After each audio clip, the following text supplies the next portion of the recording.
The morning sunlight streams through the kitchen window. With practiced hands, I mix pancake batter while glancing at the medication on the counter. It's been 2 years since we started fertility treatments. Taking pills every morning has become routine, though this routine isn't the same as giving up. The weariness of maintaining hope weighs increasingly heavy on my heart. "Good morning, Amy," Michael's voice comes from behind. My husband has already showered, approaching with a fresh, clean scent. In his gray suit, he looks like a model straight out of a magazine. I should have been happy having such a perfect husband. "Good morning. We're visiting Jenny today, aren't we?" I say while pouring batter into the pan. Michael starts brewing coffee beside me. There's something unsettled about his movements, but maybe I'm imagining things. "Yes, I'm looking forward to it." I saw the baby's picture, absolutely adorable. His words make my chest tighten slightly, but that feeling quickly dissolves into joy for my sister's happiness. Jennifer has been like a daughter to me. After losing our parents early, I started taking care of my sister when I was 16. Since then, Jenny has been my everything. I remember her wedding 3 years ago. My sister in her pure white dress, smiling so happily. During the reception, I gave a tearful speech about my love for her. Since childhood, Jenny has been my pride and joy. I recall those days. Making homemade cookies for my sister when she came home from school, doing homework together, sharing our dreams for the future. The night I held her close all night long when she experienced her first heartbreak. All these memories remain crystal clear, as if they happened yesterday. We've supported each other while walking our own paths in life. Jenny wholeheartedly celebrated my marriage. And now, my sister has had a baby. I want to be genuinely happy about this blessing. Yet something nags at me. Is it jealousy? Or something else? "Hey, Michael," I called out while flipping a pancake. "Remember Jenny's speech at our wedding?" Yes, Michael sipped his coffee as he answered. Everyone was moved by the deep bond between you two. His words made me feel a bit lonely. During these 2 years of fertility treatments, our relationship had gradually changed. But Michael always supported me. At least, on the surface. Sometimes I noticed something shadow-like in my husband's eyes, but I avoided thinking too deeply about it. After breakfast, I checked the gift wrapping in the living room. Inside the box, decorated with a lovely light blue ribbon, were a hand-knitted baby outfit and a picture book I had chosen. A sweater knitted stitch by stitch with blessings for the baby. Looking at the baby's photo, I couldn't help but smile as I imagined this child's future. The baby in the photo had familiar features. Was that just my imagination? I shook my head, trying to dismiss the thought. The phone rings. The display shows my mother-in-law Carol's name. "Good morning, Amy. Today's going to be wonderful." Carol's voice was warm.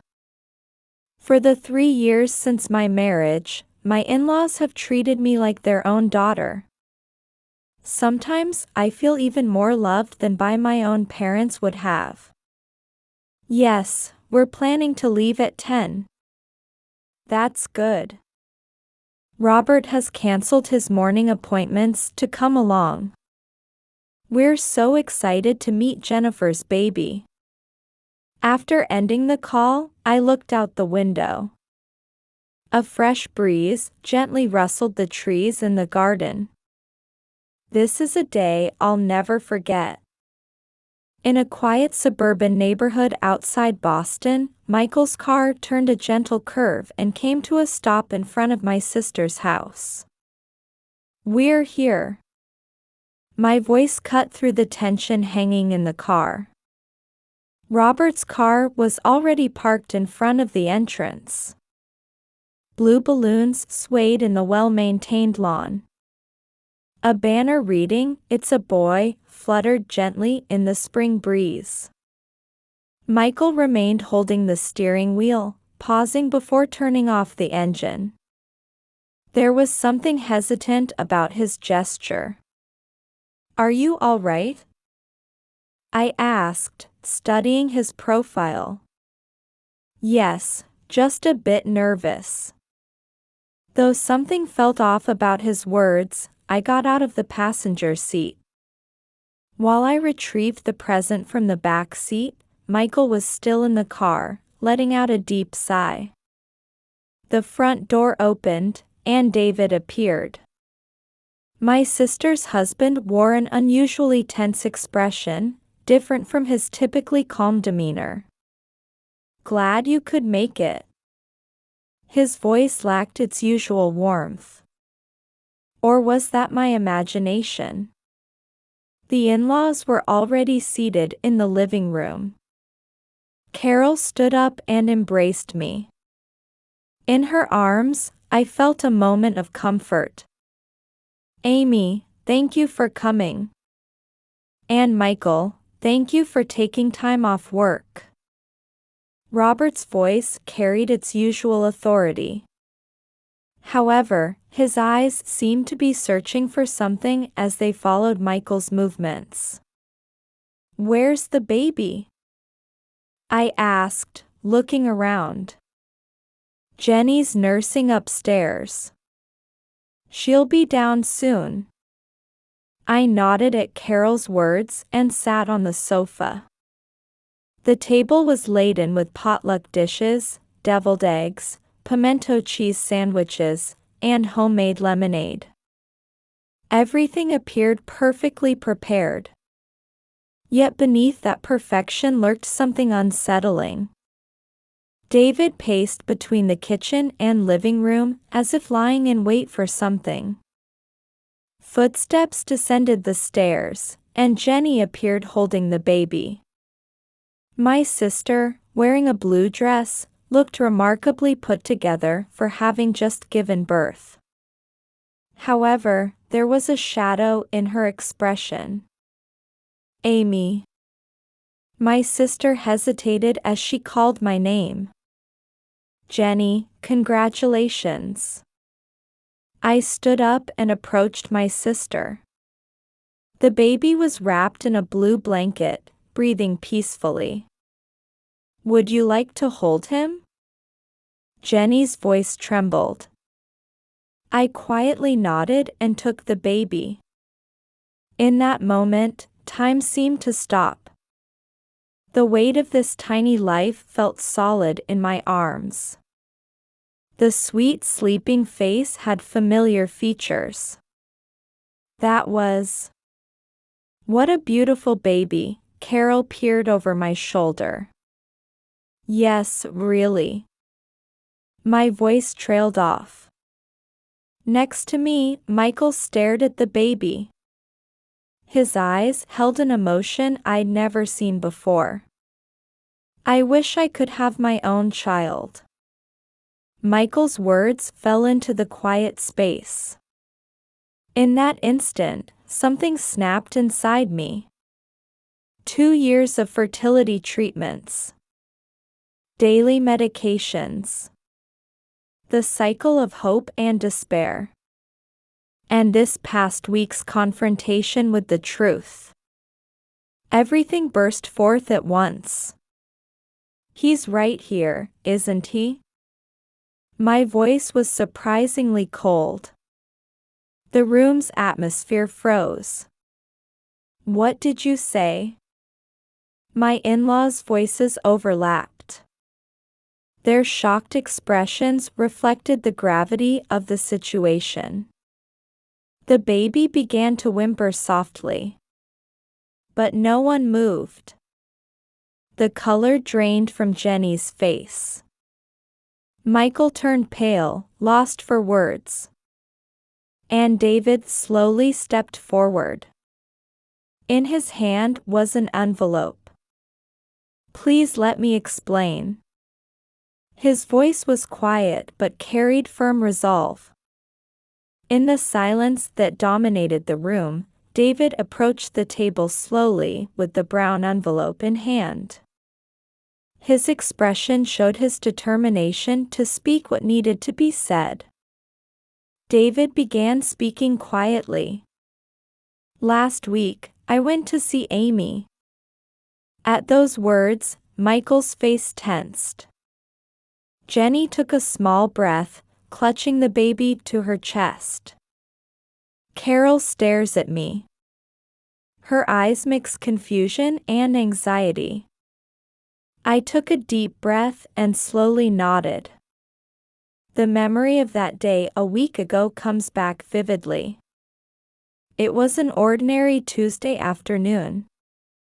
While analyzing samples in the laboratory, I received a message from David on my phone. Could we meet today? There's something important to discuss. A sudden message from my brother-in-law, who rarely sends messages. The unusualness of it made me intuitively sense something. At a small cafe in Cambridge. David spread out a thick file at the window seat. This is all the evidence. His voice was filled with sadness. I opened the file. Inside were photos of Michael and Jenny at hotels. Phone records. And DNA test results. Jennifer's baby's father is Michael, David said quietly. I've known for 6 months. Jenny's changes in behavior, unusual outings. I investigated everything. My hands are shaking. The evidence before me was too clear. Michael and Jenny's affair had started before the pregnancy was discovered. Why, until now? I needed conclusive evidence. And, David paused for a moment. I thought you needed time to prepare.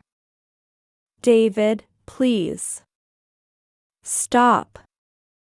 Jenny's voice trembles. However, David quietly began taking out the contents of the envelope. One by one, pieces of evidence were laid out on the table. Their relationship began last August. His voice maintains its composure. At first it was just suspicion. Jenny coming home late, making excuses. Robert stood up. His hands were shaking. Michael, is this true? Michael remained seated, head down. His silence told everything. I had my reasons. Michael's voice, when he finally spoke, was weak. The fertility treatments, the cause was. Be quiet. Carol's shout echoed through the room. You were infertile? I fixed my husband with an icy stare. And you let me continue treatments while hiding that? Michael was at a loss for words.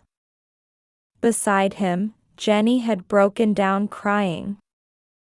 Love for my sister, trust, memories. Everything instantly froze solid. David continued speaking. I gathered all the evidence. Security camera footage, hotel receipts, and He pulled out the final document. The baby's DNA test results. At that moment, Carol collapsed in her chair. Robert hurried to support his wife. Amy, you knew? Yet until today. I slowly stood up. The sunlight streaming through the window suddenly felt cold. Yes, I knew. But, I continued, brushing back my hair with trembling hands. This past week, I've been thinking. What really makes a family? My voice catches. I had no family. After losing our parents, it was just Jenny and me. I even worked night shifts so she could go to college. Everything was for her. Words get caught in my throat. It feels hot behind my eyes. Remember? The night I held you all night when you had your first heartbreak. When I was in the front row taking pictures at your college graduation. When I gave that tearful speech at your wedding. Jenny is crying violently, still holding the baby. And you took my one happiness. Carol stood up and embraced my shoulders. Amy, you're our daughter. Now and always. At those words, something inside me crumbled. Tears flow unstoppably. Mom. Robert came closer and embraced us both. No matter who hurts you, we're on your side. At that moment, Michael moved. Amy, please give me another chance. David pulled out the documents. This is the divorce mediation application. This is the compensation claim. And he showed the final document. These are the official DNA test results. It's already proven that he is Michael's child. David's voice was cold. About custody.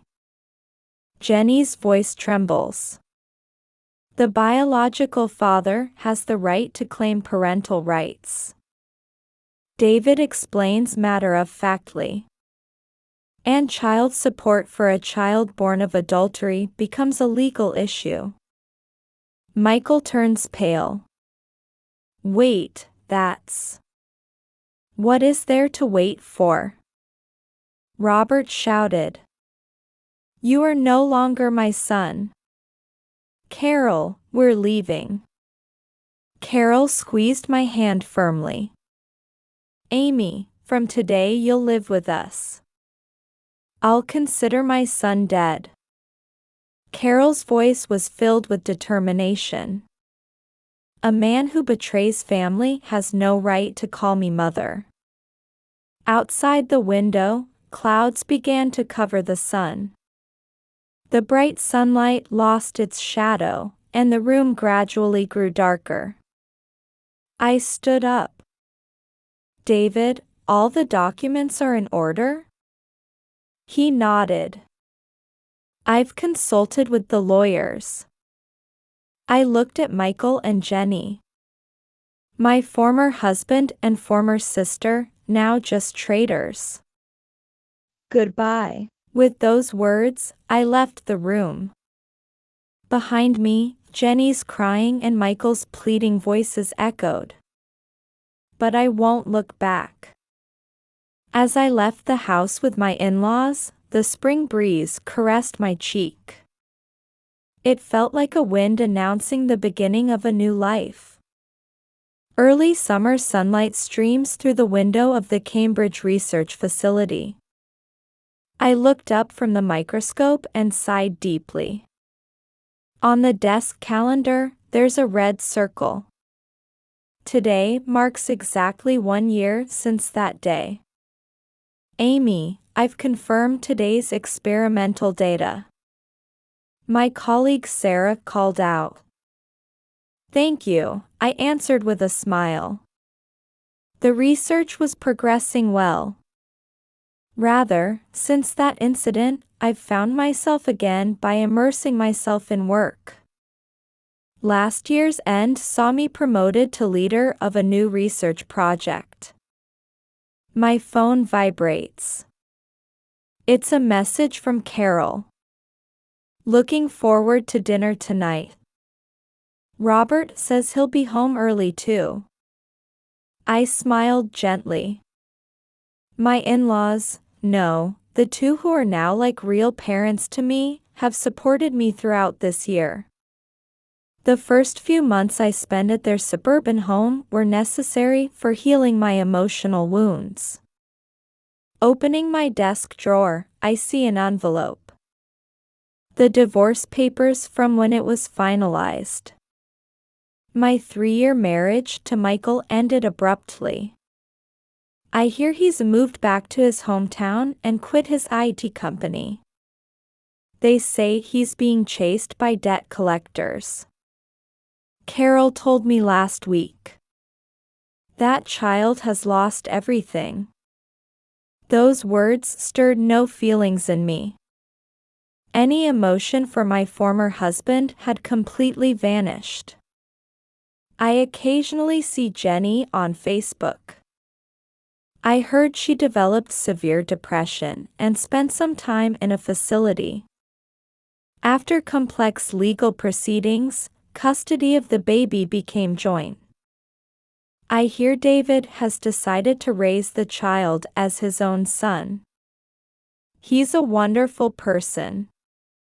Carol often says, "Perfect for a strong woman like you."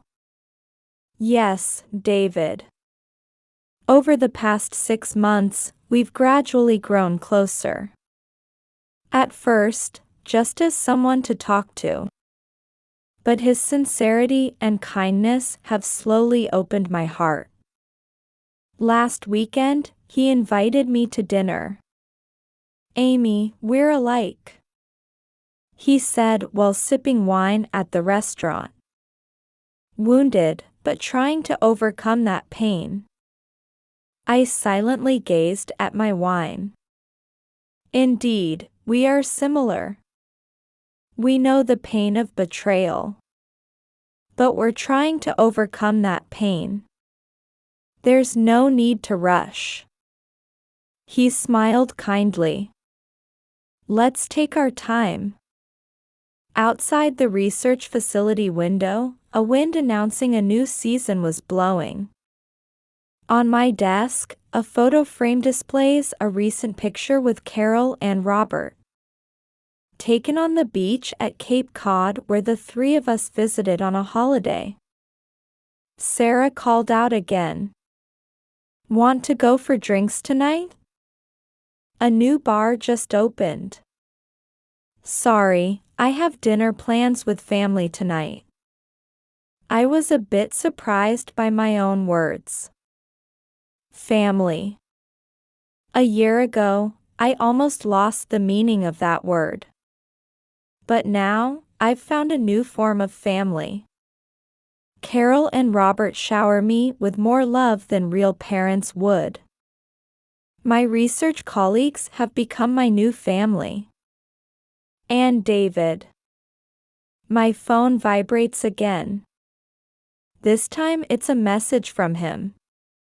There's a special exhibition at the Boston Museum of Art next weekend. If you'd like.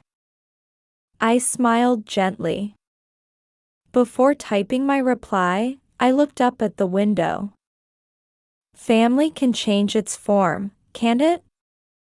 I muttered to myself. A year ago, I felt like I had lost everything.